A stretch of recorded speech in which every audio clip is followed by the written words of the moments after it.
Good morning, everyone, and afternoon, evening, wherever you are in the world. It's your girl, Qiana the Goddess. I'm here with the one and only DJ FMI, and this is another episode of VPR Radio. Hey, partner. What is going on, Qiana? How you feeling today?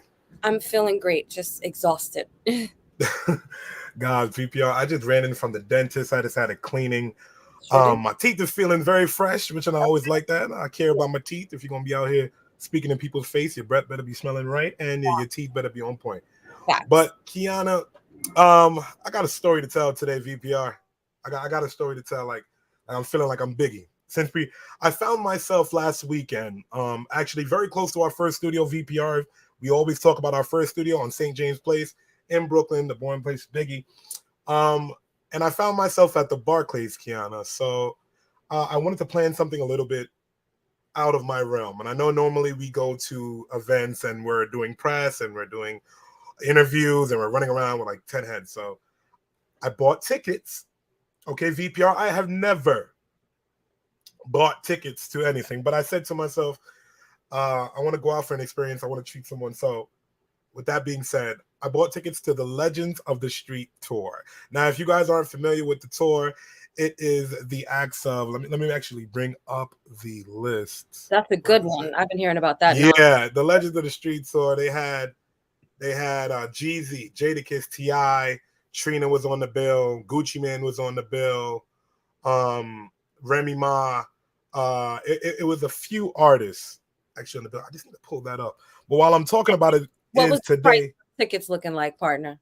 I had floor seats, row 7. Oh, Next to on the Barclays. So if you've ever been in the Barclays, it's huge. But I had row 7 floor seats. okay. So I was feeling the speaker boom, boom, boom, boom, boom, boom, boom. Yeah. Now, the issue that I'm having, VPR, and I was going back and forth with this. I was talking to my father. I was getting ready to watch the show, and during the concert, I'm looking, Qiana, and I'm saying to myself, some of the people aren't here. Now, I'm just going to list some of the people that didn't show up. I seen Cameron perform. I seen Jeezy perform. T.I., Remy Ma came out, and Jadakiss, and Fabio. The issue is VPR. The show, I guess, a bunch of the artists didn't show up. Gucci Man did not show up. What? Trina, 2 Chainz did not show up. And a few other artists. And I paid a pretty penny for those tickets. Right. I know 100, 200, 300, 400, 600, 800. No. Or see, I was 2 tickets. I was above the 1,000 mark. So yeah. when I'm watching the show go on, Qiana, Remy Ma opens the show, Fat Joe comes out. This is amazing. Okay. I'm feeling real hip-hop energy. 50 years of hip-hop. Yes. Sitting in front of me while I'm having a beer and everybody's lighting an L because I couldn't bring weed in there. I don't understand how everybody get weed in Barclays. Right. Every time I've been to the Barclays, everybody's smoking. Me, I can't get an L in it. So with that being said, one time I was at the Fuji Center, right, for Damian Marley, and this was before weed was legal. Everybody lit up in there, and there were cops everywhere. I was like, "How is this happening?" Qiana, I'm so oblivious to the point. I'm from New York now, all right? Yeah. So weed is legal. Yeah, so I'm walking up to the front of Barclays like, I got my backwood roll. I'm like, wait, there ain't an issue with this. What are you gonna throw out with something that's legal? You gonna throw out people's cigarettes? Right. They ended up throwing out my backwood with my 1L. Luckily, I didn't roll like 4 because I would have been sick. But to get in there and seeing everybody lighting up and enjoying the show, that was fire. But the thing I didn't like most about it is, for me to pay that much money to be experiencing the show, and for them not to even update the roster or give us a heads up that some of these acts aren't even arriving or showing up or performing. That's why, Qiana, they turned on the lights and brought out Fabio Foreign. The crowd just looked like, what is Fabio doing here? People are walking out, and not no knock on Fabio. I guess he has had to foot the bill, but people are there for the 50 years of hip hop, seeing our legacy acts. Yeah, they weren't staying. Yeah, wow. People were disappointed. They turned on the lights at 11 o'clock. People were like, "Where's the rest of the show?" Right. 4 to 5 acts. Barclays is going to compensate anybody? And that's where I'm at, VPR. I'm looking into it. I'm not even look into compensation. Just 4 of the main acts did not show up. $1,000, $1,500, $1,600 tickets. Yeah, it's that it's crazy. But I did enjoy the show. Shout out to the acts. Young Jeezy blew me away. the track star, the snowman. It was snowing when he was rapping in there. I shit you Okay. not, it was just crazy, but it was a dope experience, as well as That's seeing dope. Cameron. Right, right. Cameron is a dope entertainer. Yes. I will say that. That's crazy though, and I hate that because like it's always something with hip hop, right? Like, come on, y'all, get it I'm together. like, y'all all from the city, man. Like, except the Atlanta artists. Yeah, Shout out to Ti. He was rocking the crowd like he was in Atlanta, nice. and and, And and, what and it happened with was Trina beautiful to though? see. Latrina, I don't Like, know why she didn't show up. Remy Ma did her thing. She brought out Papoose, right, Fat Joe. right. That was super dope. French Montana came out. He brought his other artists out also. And he's from Kenzo B. Canada for crying out loud. What's up? I said he's from Canada, right? Who? Montana. French Montana from New York. Oh, he's from New York too? Yeah, he's from New Oh, York. Yeah. okay, He was running okay. around with Max B and them. So, So I guess people um, that were like, we're not from New York, we're not coming. thank you. I'm just like, bro, if you're 30 minutes away and we all live in the city, cool. But Gucci, man, I bought those tickets to see you, Gucci. So if Yeah, you watch this VPR interview, just know I'm gonna yeah. need another performance or something going on, man. Gucci, where you at? Yeah, Hashtag it's Gucci, where Gucci, you where you at, at? indeed. Just to Shout out touch to the on Bronx. What's up, Brian? Thank you for watching. what's going on, everybody. Shout out to the Bronx for tuning in. Guys, so on the new report of snitching news, Oh boy. yeah, every week VPR, and I'm still gonna bring it. The thing is, we moved the goalposts with snitching, so much that now anything that you do is considered snitching. And I guess if you're in the hip hop realm, you just get dragged into snitching. So, guys, Q of P of QC, that just recently sold, has just got a lot of paperwork released on him saying, he snitched on a person before that actually shot at him and killed someone that he was very close with, I think his brother. And he snitched on the person by saying, hey, this person's here, continued working with the cops, and now they pulled this paperwork, and everyone in the entertainment industry is in arms. People are saying, you the leader of quality control. You got Little Yachty there. You got the Migos there. You got Little Baby there, and you rapping on this street mentality. You got Atlanta in a chokehold. But word on the street is everyone in Atlanta knew that you snitched for all these years. Right. And he's trying to go on the laws of, hey, I'm rich now. I built a company. Y'all just mad that I sold and made $300 million for selling QC. So that's why you guys are hating on me. I'm a businessman. But if you're a businessman, then rap like a businessman, right? Not like a street gangster, because there's a street code and there's like the regular average Joe is not handling his business in the street. If something happens and he knows who did it, he's going to tell, right? He or she, right? Or Mm-hmm. they or them, whomever. And At the end of the day, if you're a street person, you want to handle it a particular way. And so the only person you're going to tell is who you're going to have run up on them, right? and people are just going back and forth on the paperwork saying he was providing so much free information. The cops didn't approach him.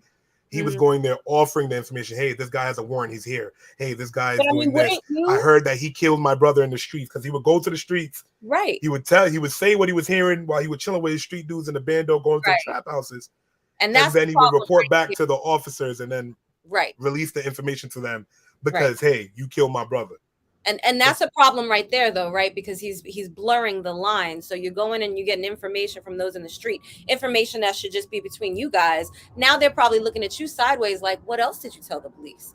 You know what I'm saying? Like, you can't extract information from your gangster homies and not think that there's From your gangster. some sort of repercussion. I'm just saying, right? Like, you didn't see the guy on the street and then go report it. Now you've taken that association somewhere else, and they're going to be looking at you. It's just like when, let's say, the average drug dealer, there's always, a kingpin, right? Yeah. When they get released right away, the bosses start looking at them like, what happened? Who did you tell? Right? Overall, how you get out so fast? And on top of that, speaking about Atlanta, Rollo, the artist, he's been accused of snitching, but his thing was, he's just like, yo, I paid someone to take the fall. How y'all still calling me a snitch? Oh. He's like, that's what bosses do. So it's just VPR. It's messy, man. Like, it don't pay off to be a street dude. I'm trying to tell you right now, people are snitching and things like that. Keep it off the internet. And if you're trying to be like a star or someone being a public figure, just leave all that alone. Leave man. it alone. Right. Like, you cannot ride the gate. You cannot blur the You lines can't between. dance on both lines saying, I No, want to do this, but I want to call, like, no, no. you know what I It's mean? gonna, they're gonna collide. The worlds are gonna collide, right? Pick a lane and stick to it. If you're a boss now, then stick to boss moves, right? And let things sort themselves out, right? Like it's just a It lot. But I can't see be that tiptoeing. tiptoeing. You can't be tiptoeing. Hashtag you can't be tiptoeing. That's the term of the day. But I see that our artist has pulled up, so I definitely want to bring him up to the stage. Little Skitx, welcome, welcome. So y'all was good, everybody. What's going on, Lil Skitx? How you feeling today? I'm doing good, man. Blessed to be waking up this morning. I'm glad to be here. Thank y'all for having me. Yes, yes. You Pleasure. know, Qiana, before but I cut you off just now. No, no, I go ahead. was looking forward to this interview. You know, I was speaking with your manager, and from the performance that you gave last time I seen you, I'm happy to have you on the show.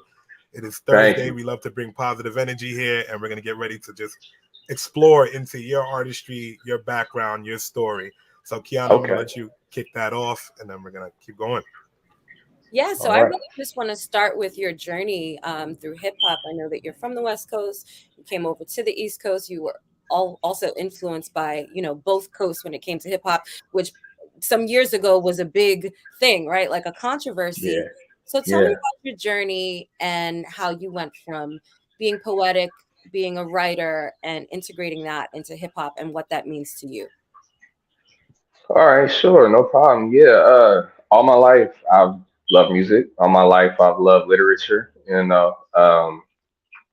Being a part of music has always been something that I've dreamt of, and being an entertainer in the entirety is something that I've been wanting to do.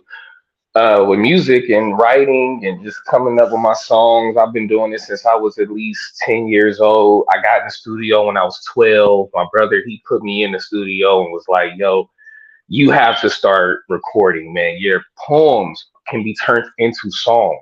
And he showed me how to create flow and, how to come up with my own rhythm and match any verse I had to any beat. And it clicked. So once I figured that out, I figured out me, and I started going on this journey of figuring out who I am, as an artist. Uh, Coming from the West Coast, like you said, yeah, it's a lot of gang influence. The music. I'm from Oakland. You feel me? I'm from Oakland, California. So Paint the we got picture for our me growing own. up in Oakland. Please paint that picture. You know, I'm a New York born and raised.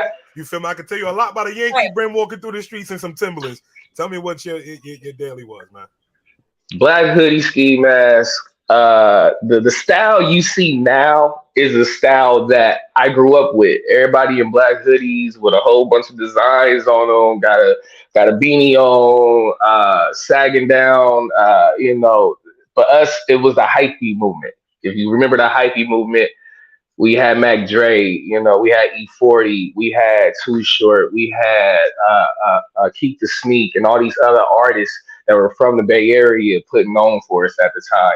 And it was a beautiful time to be alive. If that's the answer you're looking for, but me, it was the most wonderful time to be alive. Because I was a kid, I'm getting to see my brothers, my friends, my uncles, my aunties, my family, people I don't even know come together and swarm in a huddle or in the street, and there's cars going dumb and just doing donuts all over the place. Everybody's having a good time. Nobody's getting shot. No guns are going off. Nobody's getting hurt. And Yeah. even at the end of the night, Yeah. you end up going home safe. Nothing bad has happened. You might have got hit with a tire part or something like that, or you got probably got smacked by a car. If you was out there, you should have been out there. But that's the consequences of going to a sideshow. But other than that, man, Oakland was a beautiful place, and it still is a beautiful place. Very, very what's the word? Um Very stand up-ish, if that makes sense, Yeah. about what we believe in. Okay. Just like New York. I love that I for sure, I right? can Like live we with that. stand on Yeah. You know what I mean? Yeah, for real. Like I'm from the home of the Black Panthers, man. it. I'm all about what's right. I'm all about people. I'm all about caring for our people, not even just our people. Everyone should be able to live together in one cohesive community and be all right. So with my music, Absolutely. I try to transcend that message into my music. And where I'm from, that message isn't really pushed a lot. So you kind of become outcasted. You become the outcast of the music community in your hood. You know what I mean? And it's not a bad thing, but you now know where you stick and where you need to be. So the connection to the East Coast, that is where my flow kind of comes from. I grew up listening to Biggie. I grew up listening to KSR. I grew up listening to Nas. I grew up listening to Method Man, Wu Tang Clan, RZA. I grew up listening to original hip hop music. West Coast was my love, but original hip hop was my heart. So when it came to flow, I picked it up from over here a little bit more. And I tried to learn how to merge that with our beats. And so far, I've become a master at that. So now I say West Coast beats, throw a East Coast flow on it, or I'll take a East Coast beat, throw a West Coast flow on it, and I keep bouncing back and forth. Lil Skitx, let me ask you, when did you make your first song? Yeah. My first song I made, your first I was studio recorded song where you did all your ad-libs, you laid it down. Like, when's the first time you did that, and what song was it? if I can remember correctly, it was to the Biggie Smalls beat. Wake up, wake up, wake up, wake up. Let's get down tonight. Well, I think it was his beat, but it was that instrumental. And as a kid, I'm not knowing what I'm talking about, but I'm speaking on things I probably shouldn't be speaking on. And it was fun, man. I don't know why that was the track, but it pulled me out of everything that we was listening to. I go off what beats say to me. I go off what I feel from the beat. I respond back to the beat. I don't force anything. If it starts speaking to me and I can speak back to it, then that means we got a match. So that was one of those moments with that beat. And yeah, from laying down my verse and laying down my ad libs, it was just a good time. I was in there rolling, cracking up. My brother's laughing because of the things that I'm saying and stuff that I'm talking about. It was amazing. Long story short, that song actually went out. This is during MySpace days. So we got that song on MySpace going all over the place. I got friends at school hearing it. And at the time, my nickname, oh yeah, shout out to hey, Shayna. Yeah, man. And yeah, we ended up getting my nickname Nasty Boat because of that song. And my brother and sister heard me. She saw me coming up the street. She said, Mr. Nasty, Nasty Bo. I said, what you say? She said, Nasty Bo. I said, I like that. I'm taking that. That's my name. Right. But yeah, later on, things changed up for me. Definitely, right. With the name change now. Yeah. Qiana, you was gonna ask something? Yeah, I wanted to ask you because it seems like the love and the community of your family that you had around you was very influential into how you segued into your music career. Can you tell me a little bit about that, or tell us a little bit about that? Yeah, sure. Well, it may sound contradictory because I didn't get a lot of support from my family necessarily.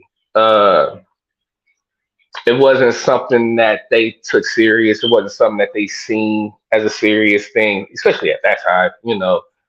Music was just music. It wasn't necessarily something that you would see as a possible career or, it's something that you can have a dream to go do, but have a 9 to 5. Go work, go have a job. Make sure, they instilled that part into me to make sure that I knew that is not the all and be all. You have to be able to sustain yourself. You got to be able to support yourself. So that was where that support came from. But when it came to the drive, I would say my sister. She was the one that really pushed me the most. God rest her soul. She passed away in 2016, I believe. It was such a long time ago in a blur. I barely remember. But yeah, it was like 2016, she passed away from ovarian cancer. But she pushed me and she loved my music. She was my number one fan. Any song I came in the house with listening to, she in there like this. She turning up with me. She made sure that I believed in myself. She made sure that I didn't give up on my dream. And now for her, I can't give up on my dream. And I just been pushing ever since. Wow, that's powerful. She obviously had so much power and influence in your life. That's beautiful. Yeah. So, Lil Skitx, my next question to you is, when did you know that rap was something that you want to do for the rest of your life? When did it just hit you, sit in your soul? First time I got on stage was, I think I was in Youth Uprising. and that's in East Oakland. It's a nice little center out in the heart of East Oakland. It helps with youth, helps with young ages from 12 to the ages of 28, housing, jobs. Basically helps the community out with anything that they have going on. But other than that, they also have a program in the back called A&E. That's the Arts and Expressions Department. That's where I was at, and that's where I got my what's it called, my AmeriCorps degree. And we taught everybody, all the kids, media production, music production. We learned how to create our own flyers. We learned how to make our own music. And we had an A1 studio that was donated to us by Too Short. So we had Studio A, Studio B, real booths, real mics, real everything. And we created nothing but beautiful pieces in there. And when I say beautiful music, I mean beautiful music from rappers to singers to poetics to everything. And for me, that's where I blossomed. That's where I was able to create me and come up with my first album, Toxic City. That is dope. And it's so important, especially for our youth, right? Music is like the biggest unifier, I feel, in the world. So we can have our differences, but we can love the same artists, we can love the same music, and we can groove and we can feel that vibration, right? And so it's such a powerful tool to use to bring kids together. I hate that they're taking music out of schools. I love that you were involved in teaching these kids media production. We need so much more of that. Yeah, it was very, very important to me that I learned it so that I could teach it. Yeah. Because we had so many kids that just wanted to know, how do you do these things? They watch us. We're, like you said, I'm on stage and I have to be an image for these kids, and I want to be a positive image for these kids. But then at the same time, these kids aren't kids that's just going to walk away at the end of the day. No, these kids are here at this center. They look up to us. They learn from us. So now I have the opportunity to not only teach you, but I get to show you. I get to actually create a master out of you. Like, it was fun. It was an amazing experience for me. Yeah, very, very Mr. Miyagi, right? Oh yeah, oh yeah. I was waxing them off all day. I was making sure it was sharp out there. It was shining by the time they left me. Chopsticks and flies. Oh yeah. You catching everything, every note, messing around with me. I'm just getting ready to bring up one of your. I seen that you were recently on YouTube. You did a freestyle. I'm just getting ready to bring that up right now. Get in the dough live, so we can check out this okay. style. Yeah. All right, let's do it. I make her hit the strip.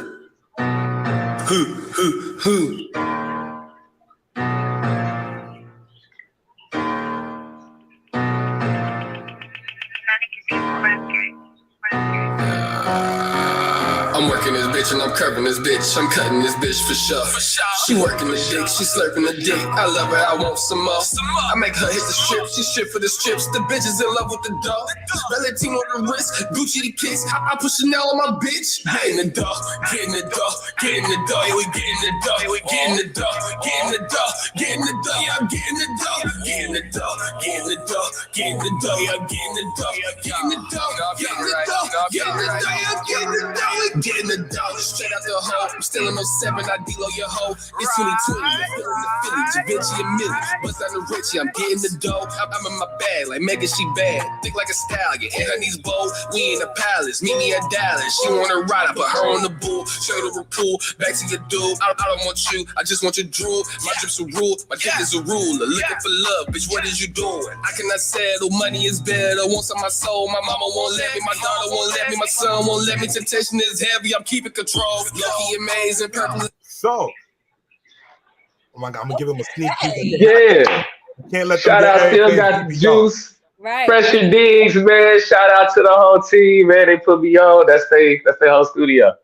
All right. So when you watching that freestyle right now, I want to ask you, what do you feel like hip hop is missing? We listen to hip hop, we intake it every day. You as an artist, what do you feel is missing from hip hop, or do you feel if it's fine? Fun. Pure fun. I agree. Like pure fun. Yeah. Like I can say it's a couple artists that understand the importance of having fun with music. No matter what you're talking about, if you portray it in a fun way, it can be taken in a positive light. and it won't be observed and absolved in a negative way, should I say? Because as an artist, we have influence. So just with that freestyle alone, I try to mix my flow around because we got everything that's going on. Everybody's talking about what they're talking about. I can't be the Lord and Savior all the time on all my tracks. So I got to come in and I got to blend, right? But I also know how to make that blend fun because it's just a bunch of fun. You know what I mean? We just having a good time on the track. It shouldn't be no gang bang killing and shooting. Like, yeah, we could talk about money and hoes and cars and bullets and all that, but can you have fun with it? Can it be something that's not taken so serious? It's true. You know what I mean? Right now, gangster rap is at its peak. Yeah. Everybody's the toughest dude in the room, man. Fun is definitely missing from hip hop. The most you see in a music video is girls shaking their butt. You don't see nobody enjoying themselves on a jet ski smiling. I agree. Yep. Rappers being mad at rappers. Yep. Just rappers being mad at rappers all day. Rappers being mad at rappers. Like back in the day, we definitely used to have way more like fun music videos where you felt like everybody was having a good time and it was just fun. Like even in that freestyle, you were bringing such a high level of energy. You know what I mean? I was like, okay. I was dancing. You feel me? Yeah. Yeah, man. And that's what we need to bring back to hip hop. In all honesty, I don't have many videos out. That's for a reason. I'm working on my videos. I'm making sure that when I do get my videos out, they're high quality. They're not something shot in the kitchen. I'm not doing no bullshit. I'm doing real. Like I said, I know media production. So for me to see a lot of things that come out now, a lot of videos that come out now, it makes me so mad. I'm like, the person that shot this knows better. The person who directed this knows better. But I digress. So when it comes to me, I'm going to make sure that the music and videos that I put out for this project as well matches and that it's going to set the tone for where I'm coming from. And I appreciate just the detail that you take to your craft. You know what I mean? I talk to so many artists that they just, when it comes down the line, they're recording off their iPhone, sending it to me, performing them at showcases, not having a mix or mastered, and just expecting people to invest millions into their product. But your product isn't looking strong. Right. Now, Lil Skitx, tell me something about when you head to the studio. I normally ask this for artists that just hit a certain note with me. What are 3 things that you need to bring in the studio with you when it comes time to record? I don't think I've ever even thought of that. 3 things that I need? I would say definitely water. Hopefully that's already there. But shit, just my brain and music at that point, really. I don't really need too much. I just need time, if that, and really I don't need like physical aspects. I don't need anything. I need space. Wow. That's what I need. I just need space. The only artist that's ever said that. Every artist that's like they want to come with like 50 people and a right. stripper pole. Yeah, nah. I don't need all that. Go away. I'm trying to work. Go away. Even if I work. Not that, like I think that a lot of people are like, okay, gotta have this, gotta have that, gotta have my drinks, gotta have my yada yada. But I love that you are so tuned into the artistry. He said, I need time and I need space, right? Yeah. Things that are free and non-tangible, but it's priceless. It's everything that I need. It's everything that anybody would need. I mean, like I said, I grew up listening to original rappers. Lil Wayne was my icon. He was my inspiration when it comes to actual music and my style. I thought I was Lil Wayne when I was a kid. That's how much of an artist of a fan I was of him. But yeah, he influenced a lot of me. And his style is very similar to that, even though I'm pretty sure he has other methods. But one of his main methods is he just zones out. He goes in the studio, he listens to the beat, he puts his headphones on, and he goes to sleep listening to the track. And when he wakes up, he has a song ready. That's an amazing gift to me, if you ask me. So that is kind of my style. I don't know if I can listen to a beat, go to sleep, wake up with the song, but I take part of that method where I just meditate. I listen to this track. Like I said, if it speaks to me and I can speak back, then boom, I got it hit. And one thing I'll say about Wayne too that makes perfect sense. He's very high octane energy, right? When he first started in this industry, that's definitely what you got from him, was that high energy. And I seen Yeah, an I did. interview with him recently, how he was on he's just like, I had pop hits, I had this, I was Yeah. changing to each station and hearing me. So Yep. that always felt great. And I was just like, wow, you did. I'm like, He during the did. He early took 2000s, he every was. genre of music, right, and really Yeah, like attacked it and integrated hip hop, and I love that. And yeah. he's a rapper, so shout out to Lil Wayne. Yes, 50 years Sure, of hip shout hop. out So we're Wayne. celebrating it here on VPR, always, of course. Lil Skitx, so you're a rapper, you're an Yeah, entrepreneur. How do you deal yeah. with just having mental blocks? How do you deal with your pen being blocked? Like, how do you work through that process? Go get help. Just go get help. By help, I'm what a do you mean? Let's elaborate. Let's get deeper. counselor. Go get therapy. Speak to someone. I could speak perfect to that because I did. I had a strong mental block. I went through a bad relationship. Life happened. My sister passed. A lot of things took place from the year 2007, I want to say 15, all the way to 2020. A lot of things transpired. I just jumped back to doing what I love to do. But I had to go get help. I had to reach out to Cerebral and I had to get a therapist. I had to get prescribed some type of prescription so that I can unlock my brain. Because literally, I talked to someone, they told me, oh, you just don't have serotonin boosted. I was like, what? What do you mean? It was like, yeah, the reason why you can't focus, the reason why you can't sit down and write is because you want to, you're trying to. And by the time you get to your first verse, you're like, all right, I'm done. It's because the excitement that comes from doing it originally, like dopamine, the other one, like when you go work out, what keeps you going is serotonin. You get that serotonin boost. When you're writing whatever it is that you love to do, there's a serotonin kick. My serotonin wasn't kicking. I actually got prescribed the best medication that helped me with that. My serotonin started to kick. And when I say I'm back writing and doing music, I don't take it no more. That was a year ago. I just needed something to help me unlock it. And literally after that, I've been fine. Now I'm back to doing what I love. I feel good with what I'm doing. I'm back with confident in what I'm doing. It takes time, and it takes courage. So don't be afraid to ask for help. Don't be afraid to be vulnerable and show another side of you. We are artists. We're not robots. So go get help. I'm so glad you said that, because here at VPR, we're always talking about the importance of your mental health, right? And making sure that you're taking care of you first, because without you, that sole proprietor in your life, everything else will kind of fall apart. And you talked Yeah, about a stretch of time. I think we've all experienced that, right? Where it's just like one thing after Mhm. another, no matter what it is. And then after it all, we all experienced the pandemic. That was a yeah, global catastrophe that we all kind of went. yeah, So I encourage any and everyone that needs to, and you as a black man, that is a big message, because a lot of our yeah. black men are like, oh, I don't need that. We've been taught Yeah. we don't need Yes, that. we do. Even as women, we don't talk about that, or we just dismiss things as like crazy. But people need help, and Yeah, help leads to healing. So that's so yes, important. it does. So glad that you're back to writing and doing what you love, because that energy, it is exuded completely through your music and through your messaging. Oh yeah. Thank you. Yes, thank you. And I feel so VPR, much I know we better. have a lot of artists that tune in and entrepreneurs, and just good humans in general. And having a burnout in your passion is okay. And that's why I have to tell a lot of people. It's not a knock on you of saying, oh, you're not doing something right or the doors aren't opening. It's just right now the universe has a different plan for you. And whatever that is, just try to follow it. Just try to stay true to your code or your goal. So I'm glad you did say that. Yeah, All right. no Now problem. I wanted to talk a little bit more about the music.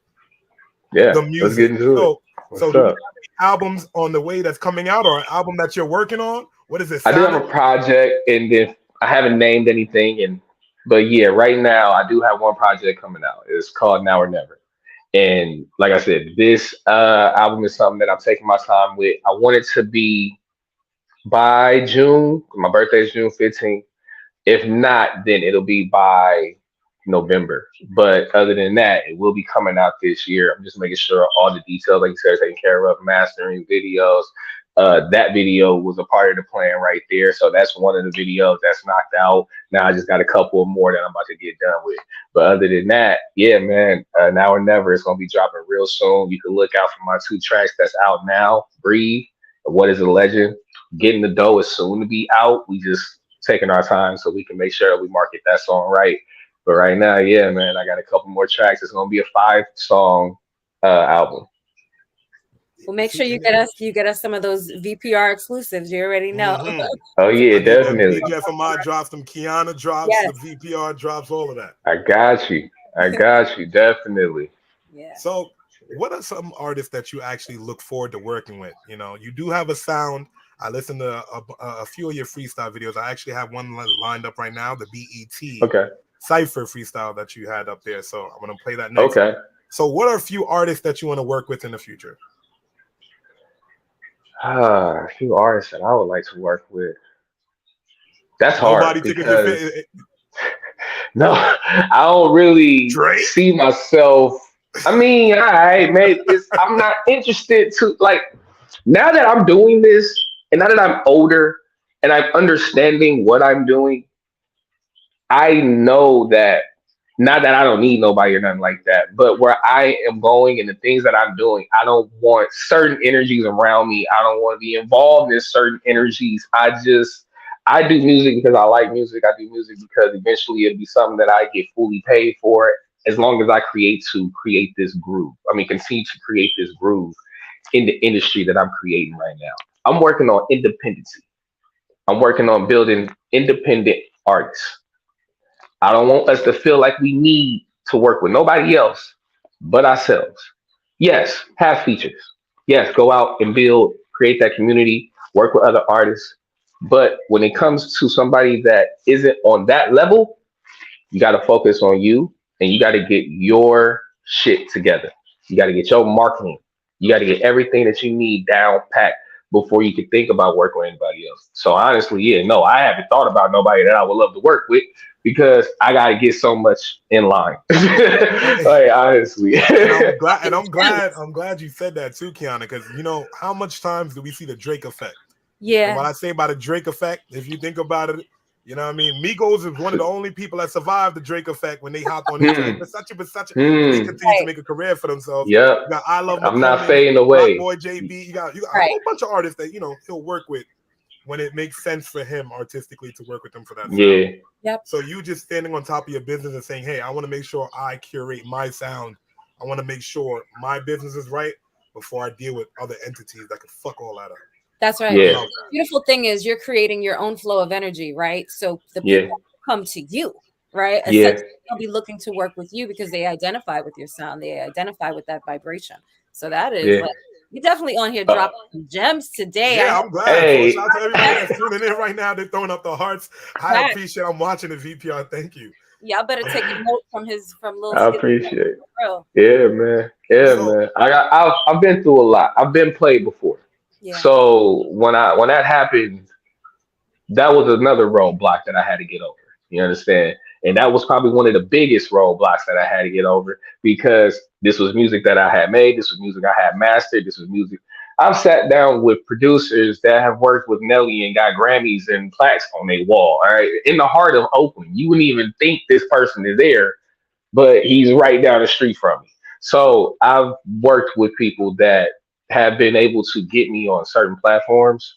And unfortunately, the label that I was signed to, they messed that album up. It came back completely destroyed. I don't know what they did. My album just sounded like Mickey Mouse. I didn't sound like myself anymore. So they put it out in stores. It was on CD. It was everywhere. And I couldn't do anything. I couldn't sell it. And I just had to sit back. So that was another reason why for a couple of years I had to kind of fall off the scene. And yeah, that burnout is real. It will happen to you. Just don't give up. Contract expire, right? Yeah. That contract expired once they found out why I wasn't promoting and why I wasn't selling anything.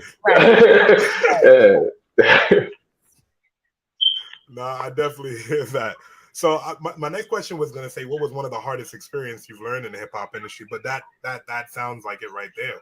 Bam. Yeah. There's so many stories of artists getting signed and getting their whole rollout changed. Just like you sounded like Mickey Mouse. I like you rapping, so I'm just like I wonder what the hell they did to you or did to your sound. You know what I mean? Just to match that. I mean, but we're even seeing now FMI, right? So many artists that are now looking to rescind their contracts and what they did. So it's so important that you look at what you're signing, you know what you're dealing with. I love the fact that you're approaching the independent route. FMI and I both have been working with independent artists for well over a decade. So that is definitely like who we love to promote, because commercially it's a very small group, and especially in hip hop there's only one particular type of sound and imagery and messaging that is portrayed. So we love to see the artists that come in. You're learning so much of the different business aspects, and that is going to guarantee your success, because that's what the machines are for, right? To handle the business. When you have you and your team to handle your business, now you could just be the artist. Yeah, exactly. Boom, nailed it. And that's what I've been building. That's why I had to sit back and wait, because now I finally have the people around me so that I can just be the artist. Right. And it feels shout out to your so team good. also contacting me and staying on top of it. Yo, if y'all looking for a team like it, watch this man here, because they on it. I love it. I've been going to my email every VPR's email every 2 days, and I would see this the reminder for the and I love that. And they were on top of it to get you all the information before the interview. And I was like, that's professionalism. I live for it. You don't see that a lot with unsigned artists. Thank you. Yeah, we own it, man. Over here at Skitx World Management, we got you. We gonna school you. We gonna teach you. We gonna teach you how to be what people are looking for. All my life, I've been called the total package. And that's not a brag. I literally have been called the total package all my life when it comes to music. So if you want to learn that, you want to understand why, holla at me, man. I got you. Facts. And tell everyone where they can holler at you. Tell us what you have coming up next on the roster, and where people can find you and grab your music. Well, y'all can definitely find me at LilSkitx_official on IG. Twitter, I don't really bust around on there too much. I'm more on Instagram than anything. On TikTok, sometimes you can also find me at Lil Skitx. I do comedy as well, stuff like that. What's coming up so far? Basically, like I gave y'all before, basically I just got that EP that we about to drop pretty soon. But y'all do go check out my music that I got out right now, all on what I'm talking about, Spotify, Pandora, everywhere. I'm literally streamed everywhere. Wherever you listen to music, I'm most likely on. The album that's coming out is called Now or Never? It's called Now or Never. It's pretty. And I'm promoting it as well. Why is it Now or Never? That's how you feeling? That's how you waking up and feeling? Yeah, that is how I wake up and feel. Now that I'm at the age and at the stage that I'm at in my life, I got to make sure that I do things right. You understand me? So when it comes to what I'm doing, it has to happen now. I got family, I got kids, I got responsibilities out this world. Life is more real for me than it's ever been. I am not a child no more. So now it has to happen, because if it don't, then it never will. And never ain't a part of my plan. So that's why the album is called Now or Never. Yeah. Yo, guys. VPR, I enjoyed this interview more than you guys know. He came on here not only as an artist, but as a businessman. As a businessman. As a businessman. I'm a businessman first. I'm an artist second. That's what you gotta be. That's what it should be. That's what it should be. That's why a lot of people get tricked out their spot like that. Much accolades and respect to you, sir. You Thank you. You got a lot coming to you. Bet it on yourself, and I see that you are. So. Oh yeah. Go forth and conquer for sure. I will. Thank you. I'm definitely gonna keep tapped in with your management just to make sure me and you stay on the same page and get those drops over, any exclusives, so I can spin those at my club sets. Thank you for this great interview, brother. Normally we close off VPR with some positive words. So, what positive words would you leave for our guest here today? Walk by faith, not by sight. Keep God in your sight. Don't ever give up. Don't ever let nobody tell you that you're not who you know you are. And live life to the absolute fullest, because that's all you can do. You only got one, so enjoy it. And that's that. Couldn't say better, VPR. Right. Like, what more is there to say? We appreciate you. We appreciate all your great energy and positivity. Keep doing wonderful things, and we'll see you back here soon. Oh yeah, definitely. I'm gonna be back. Facts. Thank Thank you. you, man. Once again, it was a blessing being here, y'all. For real, Yep. man. Peace. All Thank For right. you. real. Peace. Love y'all. Love you Yeah, back. too, man. Damn, That was VPR. good. I just be. I tell y'all each week. I come on here feeling a lot of emotions. I know Qiana's as busy right now. It's a busy time for me. I'm booking events, concerts, private Yeah. events. Also, I have a destination wedding I'm DJing. So Oh yeah, a it's summertime. whole FMI. It's yeah, we're getting gonna be in Belize DJing on the damn. beach. We doing this, but episodes like this really hit at home for Yeah. all of you guys viewing. And just thank you for tuning in. Shout out to Lil Skitx and his management team. Also, they are amazing. And happy Thursday, guys. Yeah, happy Thursday. We wish you all a continuously blessed day. We hope that, you being here in our presence today has brought some greatness to you and some high vibrations, and then just go forth and continue to pour that out into the world. And we will see you next week. Have a great weekend and love and light to all. Thursday for PPR.